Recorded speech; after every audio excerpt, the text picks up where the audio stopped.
like to say this. People think they're passive investors. I'm telling you, don't be a passive investor. You need to be an active passive investor. Hmm. An active passive investor. Your part of the job is to A, understand the market, and B, understand how the syndicator you're working with is adapting to it. Those two things you need to be an expert in, so you don't need to know anything else about anything else. So be an expert in those two things. Understand the marketplace, really Mm-hmm. understand what's going on, and understand what your syndicator is doing to adapt to it. Be an expert in those two things. So be an active passive investor. I love that, Neil. And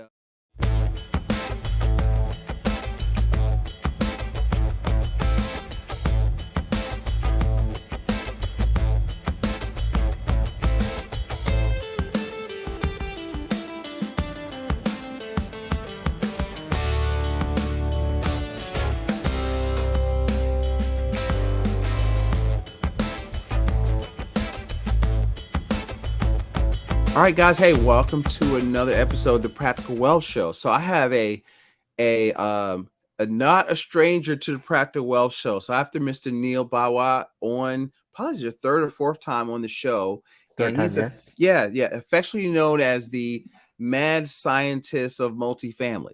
Okay, and he also serves as the CEO of Multifamily U and Apartment Investing Education Company. He's a top-rated speaker at conferences and events across the country, and nearly 5,000 students attend uh, his seminar series each year. So what I love about Neil, he thinks macroeconomically. He's really creative in making money happen. And so let's without further ado, Neil, let's talk. Welcome back to the Practical Wealth Show, sir. Thanks for having me back. It's a very interesting time to be talking about all things real estate and multifamily, and also macroeconomics. There's a lot going on. Yes, and we want to hear it from the man. Well, my perspective really is that we are at a fundamental shift, and this shift is that world governments are recognizing that this phase that we've had, this very quiet phase of low inflation has really ended, and they're Mm-hmm. all trying to understand what that means for the future. I think the future is not a high inflation, but a medium inflation future, and we've all got to adapt to it in lots of different ways. Real estate is struggling to adapt to it, and we've got challenges coming up. One of the things that's coming up is that um, we know that there's 1.5 trillion, that's 1,500 billion dollars worth of commercial real estate loans that are going to be maturing in the next 12 to 18 months. Mm. And commercial real estate, by the way, doesn't include apartments. So it's apartments and then commercial real estate. So, stuff like office and hotels and strip malls and, any kind of retail, self-storage, those kinds of, areas.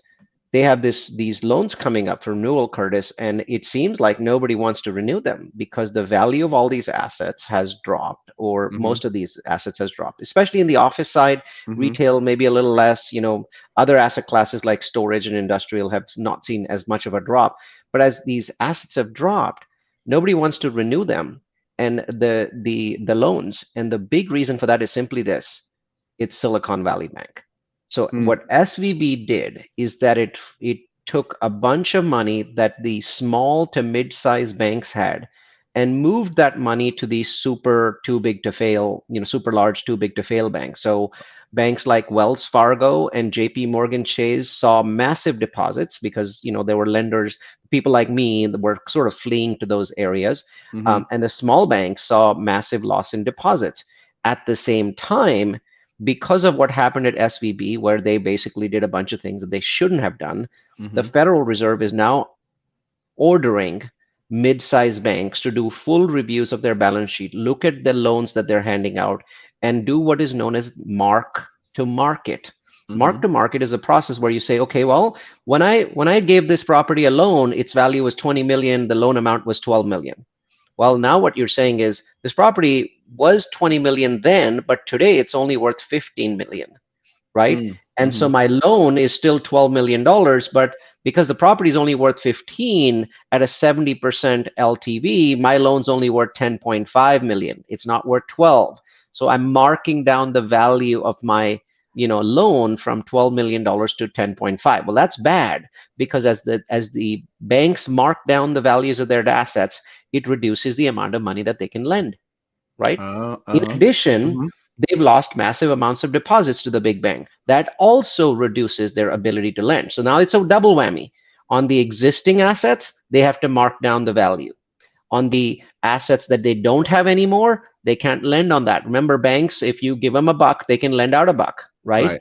And that is called fractional lending. So when all this money has left the banks, and all of this stuff has just happened, Curtis, it's happened in the last 43 days, Wow. essentially, right? Yeah. So, Hmm. or 47 days. So in the last 47 days, thousands of banks in the US that were mid-size have lost these deposits. Now, what's interesting is that 40% of all office financing in the US was coming from these small to mid-sized banks, 38% for retail, 30% for industrial. Now, apartments were only 19%, and I'll explain why in just a moment. Okay. It's not inconsequential, by the way. 19% still a hit for apartments. But the reason why apartments are different from all other forms of commercial real estate is that there's a federal mandate to provide loans to apartments. There's no federal mandate to provide loans to offices or retail or hotels, right? The Right. market basically does that. The market provides those loans. But there are two organizations, Fannie Mae and Freddie Mac, whose job it is to inject capital, inject debt into the multifamily space, and each of them has huge amounts of money, 70 billion, 80 billion a year to do loans. So that Hmm. market is completely liquid, even though the interest rates have gone up. And that's why with apartments, you never really see a year where more than 20% of apartment debt has come from small to mid-sized banks. Currently, the number is 19%. But office, over 40%, right? Retail in the high Right. 30s, industrial in the low 30s. Well, all of these areas are going to have severe problems in the next 18 months getting any kind of refinancing. Let me So ask you a I question think, right there yeah, on that part. I just want to bring this out for people. So the reason why the commercial loans are lower, is it because the revenue is lower because the people are not they have empty offices because that commercial correct. real So, okay. it's really what's happening is, on the office side, we are about to see an incredible once in a lifetime meltdown, right? We're Mm, going to see office values fall by a catastrophic amount because something fundamental has changed. People like to say for multifamily, Curtis, they say things like people still need a place to live somewhere, right? So right, that right, what they're saying is the fundamentals of apartments haven't changed. All that's changed right. is interest rates, which reduces the amount of cash flow, right? But the fundamentals of office have changed in a catastrophic fashion because of COVID. Most companies that are urging their employees to come back to the office are saying you can come back to the office 3 days a week. Now you might say, yeah, but they still need the same amount of office space. That's not true anymore. Almost every major company that is allowing people to have 2 days off a week and work from home and 3 days in the office are switching to a matrix model where no one has a desk. You basically have a shared desk. And what they do is they tell people, okay, Curtis, you take Monday and Friday off. And Neal, you take Tuesday and Thursday off. And now Hmm. their needs for office space have shrunk by Right. 20 to 30%, right? So same number, smaller number of desks, same number of people using them. And then there's companies that have not returned. So 10 to 15% of companies have simply said, we think we can just be an off-site company, and Hmm. a lot of this is small to mid-sized companies. But keep in mind that America has a million small to mid-sized Yeah. companies, so we're Yeah. talking about tens of millions of employees I'm that seeing simply are that in not the returning insurance back. industry. Yeah, in my industry, in the Right. insurance industry with the home offices, they still have underwriters or work from home, and they're kind of doing what you're talking about. And some of them are still shorthanded, but it's I'm seeing that where they had this huge office space, everybody came in. Now you'll call the home office. I can tell they're work from home, That's sometime. right. That's right. And So so so the you world has have changed, shifted. Yeah, it, fundamentally. it's a catastrophic change. Hmm. Office is $1 trillion business. Once again, Office is $1 trillion business, and Hmm. all of it is unviable at this point. The entire premise of offices was built on occupancy being in the high 80s. right? Mm-hmm. Well, occupant, there's nothing in the United States, no city at high 80s. Everything is Wow. below break even point, and then San Francisco is just a complete debacle because it's in the low 70s. So there's going to be not hundreds of millions, but hundreds of billions of dollars of office buildings that are going back to the banks in the next 2.5 years. So we're going to see that, and some of it will have a negative impact on apartment, but actually there's going to be a positive impact. So office landlords always used to look down upon multifamily. Oh, your average tenant only has $400 in the bank, and you have to get new tenants every 2 years, and you have to deal with gunshots and dog bites and all these other kinds of things. And we deal with companies that have tens of millions of dollars in the bank, and they sign 5 to 10 year leases. We're like one level above you guys. Mm-hmm. Today, Mm-hmm. every office landlord, every billion-dollar office company, they want to buy multifamily. They do not want Right. to buy office. They do not want to have anything to do with office. So fundamentally, the demand for multifamily has increased. Is that going to help us in the short term? Probably not, because in the short term, there's a lot of people. There's a huge amount of capital that is not being deployed into multifamily simply because the numbers don't work because of interest rates. So there's an incredible amount of capital in the trillions that is sitting on the sidelines and continues to sit on the sideline, including me, by the way. We started underwriting multifamily properties on April 1st. We're recording this midway through April. We just made our Mm-hmm. first offer. We got into best and final yesterday on a property in Florida. So we've been sitting doing nothing for the last 9 months because we could not make numbers work. But the Okay. demand is incredible. So when the numbers do work, and we can talk about when I think the numbers are going to work, Yeah. I think that there's going to be a tremendous increase in interest in multifamily, and that'll hold the prices where they have. They've dropped 22%. So from peak, multifamily prices are down 22%. Some markets are as little as 14, 15%, and then Phoenix is like at 27%, right? So markets are all over the place, but on a nationwide basis, cap rates have changed by 26%, 22%, which is a huge discount, right? And I'm Right. looking at this going, why are investors scared? Every investor loves to tell other people. Everyone loves to quote Warren Buffett, which is, when other people are greedy, you should be fearful. When other people are fearful, be greedy. Well, Right. clearly other people are fearful right now. Why aren't you greedy? The price is down 22%. Net Mm-hmm. operating income is the same. Everyone loves to lecture people on multifamily is a business. Well, if the business's income remains the same, and the price you're paying for it changes by 22%, you have a once in a lifetime opportunity, right? But there's To grow, it's people, an investors who are opportunity, like, right? To go buy some stuff if you can get the money. exactly. It's like, Yeah. I'm waiting for a better price. Well, Yeah. if you have a 22% better price compared to 13 months ago, Yeah. you should be buying everything in the marketplace, right? Oh, no, no, because interest rates are very high. Well, interest rates go up and they go down. But if Right. you lock in a 22% price discount, it's yours forever. It's Right. yours until the day you sell this property. Right. That is a critical differentiation that people like us who are numbers driven. I'm a mad scientist. My job is to look at numbers, and I look at Right. the math and go, when I wasn't buying 24 months ago, a lot of my investors left. They left me. They went to other syndicators because they were buying a property every quarter, and I was buying absolutely nothing.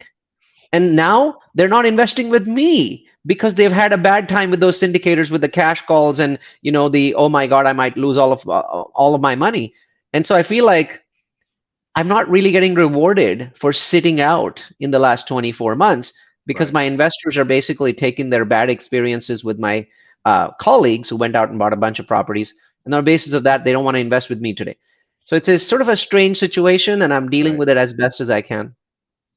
What? Tell me about how important is it? To because what I try to do and what I'm trying to get our clients to do is think from a macroeconomic standpoint, like look at the big picture and then niche down. What people do is they start small and then go smaller, like go from micro to go to micro below that. But I think you see the forest through the trees because you see the whole. You look at the economy from the way I hear you talk about stuff, and then that kind of drives your decision. That drove your decision to not buy anything because you understand interest rates, macroeconomics, and so you see the opportunity because you're thinking it bigger. How what's a how should they be thinking, or how can they learn to train themselves to think like that? And then what do you see going forward? Um, I love podcasts. I appear on podcasts twice a week, 100 podcasts a year. Wow. And I think they're very useful because they're a very convenient way of learning, right? Mm-hmm. But I would encourage people that you get data from podcasts. It teaches you a great deal, but you also need to get data from folks that are afraid to get it wrong, folks that are paid to collect data. Yeah. So I would encourage all of you who are interested in commercial real estate to sign up for the following newsletter. So I'll just give you a list, right? Mm-hmm. So a website that I really like to go to is called globest.com. ST stands for street. So globest.com.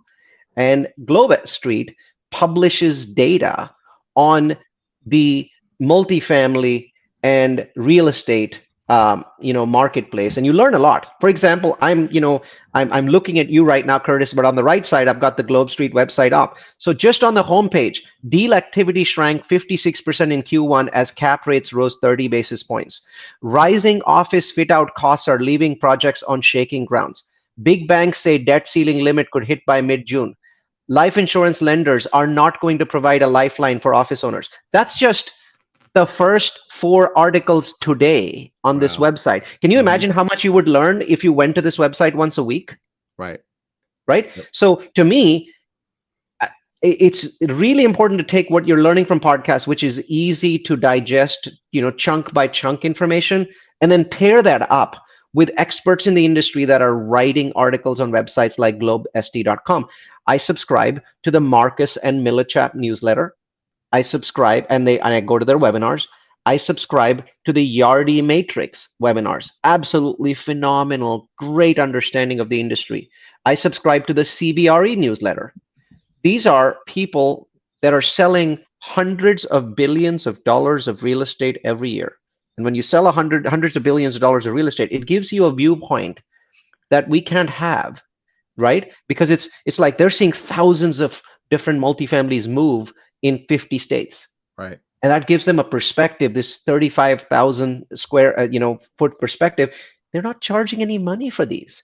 All of their webinars are free, all of their newsletters are free. So it's really about educating yourself. These are the people that understand macroeconomics. They teach me macroeconomics. They say things like, when interest rates go above this level, cap rates can never stay above this level, they or below this level, they have to go up, things like that, right? Mm-hmm. So I learn a lot about this, and I also learn a lot about the trends that are going on. So I think the feedback is, investors, even though they love to quote Warren Buffett, are terrified when bad things happen, and the way to become unterrified Mm-hmm.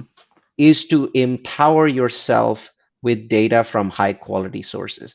And when you do that, you realize, oh my God, this is a terrific time to buy. But no one seems to be saying that, because no one seems to be able to explain why this is a terrific time to buy. Right. 22% price discounts with no change in income.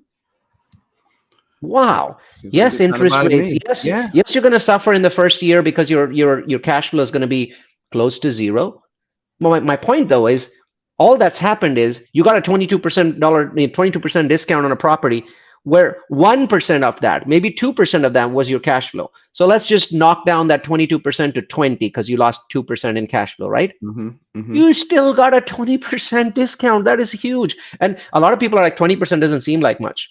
You realize that if the value of a property increases by 40%, you're going to double your money. Why? Because you use lending. On a $10 million property, there's $7 million of lending and $3 million of equity. Therefore, if that property goes from 10 to, let's say, 14, haven't you doubled your money? Yeah. Because the loan's still the same amount. Yeah. So a 40% increase in property value is usually a doubling of investor equity. Yes? Yes. Well, if you can get 20 out of that 40 when you're buying, it makes it so much easier to do the other 20. Everything starts to make sense. That makes, Neil, one of the things we teach our clients is that, investing, well, we say investing is a plan. But so you got to have a game plan. But the three rules of investing that we teach are: invest in what you know, or invest in knowing, right? Invest in what, if they're smaller, invest in what you could control or influence the outcome of. But I will go back up to to the first one, invest in what you know, or invest in vetting good operators, right? Yep. Is if you're syndicating, and then and don't chase returns. See, so people are chasing returns and they don't have what I call money rules, like fundamentals, or they're not work with somebody that has money rules of looking at the world like what you're talking about. And I think that that's key. I think you need to educate yourself so that you, even if you're a you want to invest in syndications, I don't think you should not know anything. That's just like putting money in your 401k, but you don't know what fund you're in, who manages the fund, what stocks are in it. I mean, you're supposed to lose money, and because you don't know what you're doing. You're just gambling. You're hoping. Hope is not a good strategy. I like to say this. People think they're passive investors. I'm telling you, don't be a passive investor. You need to be an active passive investor. Hmm. An active passive investor. Your part of the job is to A, understand the market, and B, understand how the syndicator you're working with is adapting to it. Those two things you need to be an expert in, so you don't need to know anything else about anything else. So be an expert in those two things. Understand the marketplace, really Mm-hmm. understand what's going on, and understand what your syndicator is doing to adapt to it. Be an expert in those two things. So be an active passive investor. I love that, And what should so give us the good news, or like what you see, so because if there's opportunity, right? And so what are you seeing? What's the time frame? And what should they be? Well, let's do that part. I want to get into what they should be learning and how they're going to learn it. So I want you to talk about multifamily U, but or if they want to do it, right? And then if they want to just not want to become the investor, then how can they invest with you? I want you to talk about Okay. that.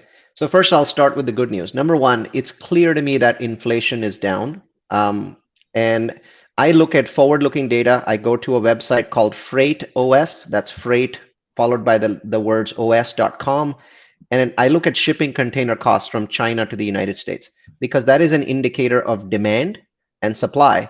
Shipping container costs today are cheaper than they were in 2019, even when adjusted for inflation, right? Even if I don't adjust for inflation, they're still cheaper, which is crazy. So they're basically down 20% because there's 20% inflation in the last 3 years.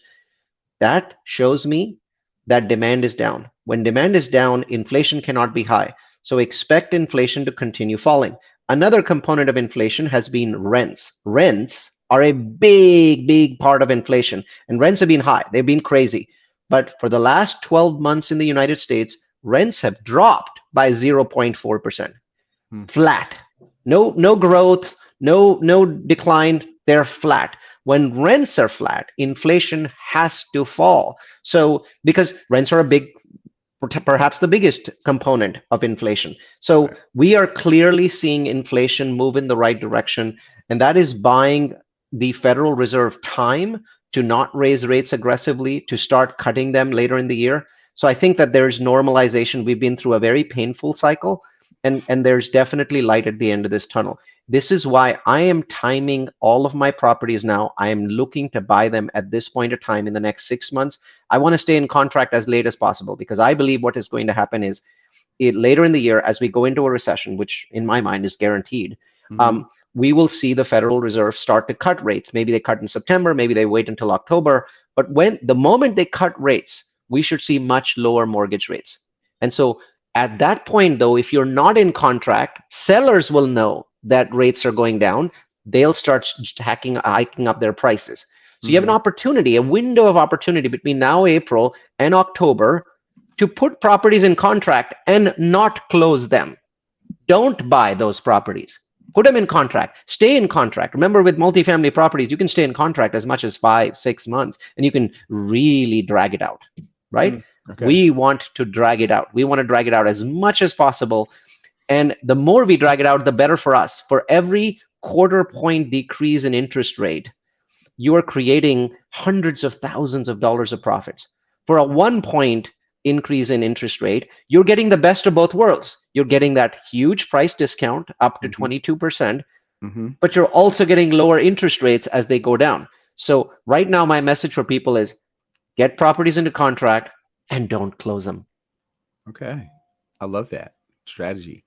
right? Um, And I'll answer the last part. yeah, Most people are interested in learning more about multifamily or just real estate in particular and yeah. macroeconomics, which is something I do a lot of events on. Can go to multifamily, the word multifamily followed by the letter U, so multifamilyu.com. Hmm. 25,000 people sign up for our webinars, and they're about macroeconomics, deglobalization, what's happening with real estate, what's happening in commercial real estate, single family real estate, and multifamily real estate. And we do, a dozen webinars a year, and in on average 2,500 people will sign up for each of our webinars, and we take a lot of data from these 30 or 40 different sources, and Hmm. we put it in bite-sized chunks in front of you so you can learn faster. I need to know that. It's funny. I am so this is personal for me, but I'm thinking, like, I always tell people I want to invest in what I know, which is my business. So I can make my business grow faster. But then I heard Kiyosaki say one time, the purpose of business is to buy real estate. So now it's like, all right, do I want to go to multifamily U and learn how to buy one or buy them, or do I just want it, Neal, here's 100,000, you know, make me some money, and Well, or a combination I of would, both.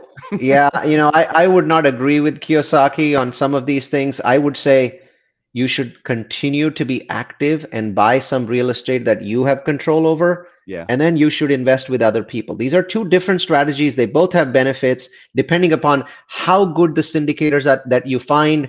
I find that most people eventually end up investing most of their capital with other people once they have trust.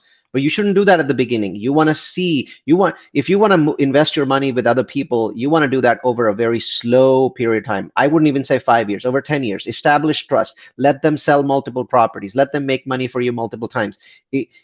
Investing with people like me should always be a part of your strategy, but never the entire strategy. Because when you're doing that, you're just dependent on other people to make money for you.